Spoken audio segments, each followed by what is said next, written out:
In the shadow of mountains and the flicker of firelight, they emerge, towering, horned, and terrible, the Oni. To many, they are demons, monsters of nightmare. To others, they are guardians, punished souls, or symbols of fear itself.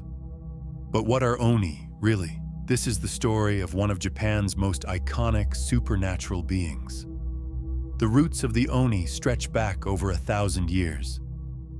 In early Japanese Buddhism, they were tormentors in Jigoku, the Buddhist hell, tasked with punishing the wicked.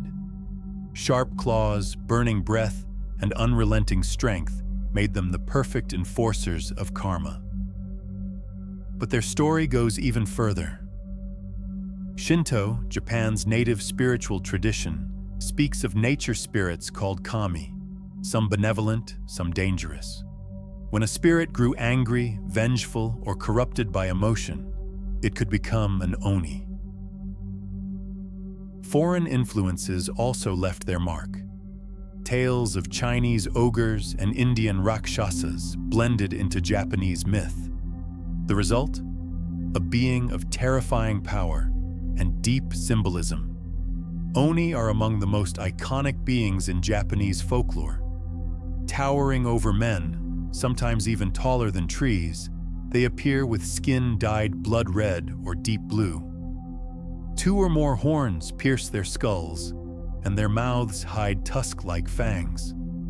Some Oni have extra eyes, fingers, or even limbs, a reflection of their chaotic origins.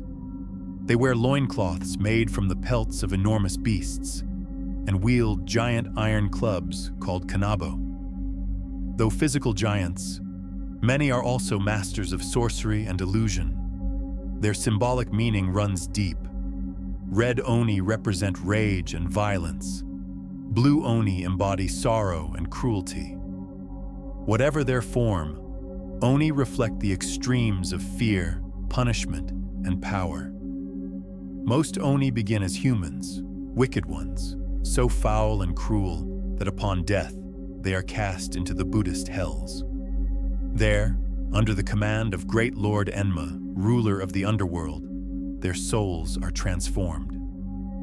No longer human, they become brutal ogres, torturers of sinners. They peel skin, crush bones, and mete out punishments too horrific to name. Hell is filled with Oni, an army of tormentors, sadistically enjoying their divine orders. But sometimes, something worse happens. When a human soul is so utterly lost that no afterlife can redeem it, they may transform into an Oni while still alive. These living Oni roam the earth, terrorizing the living. It's these creatures that fill Japan's darkest legends. And where do Oni dwell? Their homes are as fearsome as they are. In Buddhist hells, Oni serve as enforcers, wandering flaming plains and spiked mountains. They torment sinners in iron fortresses and sulfurous caves. In the mortal world, they are said to inhabit the remotest places. Jagged mountain peaks, dark forests, wind-swept islands, and ruins long forgotten by humans. These places, untouched by light and law, are natural homes for beings born of chaos. Their lairs are places of dread, caves strewn with bones, fortresses where no human dares enter. Even today, local legends warn travelers to stay away from places where the Oni may still walk. Oni are not merely mindless beasts. They form societies of fear, power, and hierarchy. In the depths of hell, they march in ranks under demon generals. Some serve directly under Great Lord Enma, while others follow powerful Oni lords who rule over domains of suffering. Legends also speak of Oni clans in the mortal world, groups of Oni that live in exile or secrecy, building small communities and following their own brutal laws. Within these groups, strength and cruelty determine leadership. The most brutal rise to power. But even among them, there is structure, rituals, roles, and twisted honor codes. Such depictions blur the line between monster and civilization, suggesting that Oni mirror us more than we dare to admit. What makes the Oni endure? Perhaps it's because they are more than monsters. In some stories, Oni are former humans, cursed by their own sins or sorrows. They represent what happens when emotion overwhelms reason, when punishment becomes transformation.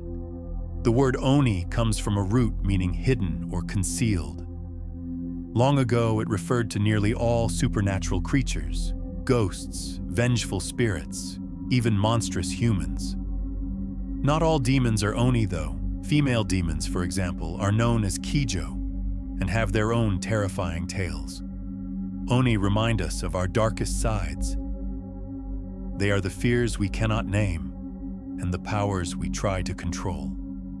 So the next time you see a horned mask or hear the beat of taiko drums, think of the Oni, not just as devils, but as mirrors. Mirrors of fear, of transformation, of power. In temples, festivals, and the flicker of anime frames, the Oni lives on, not just in the stories we tell, but in the truths we fear to face.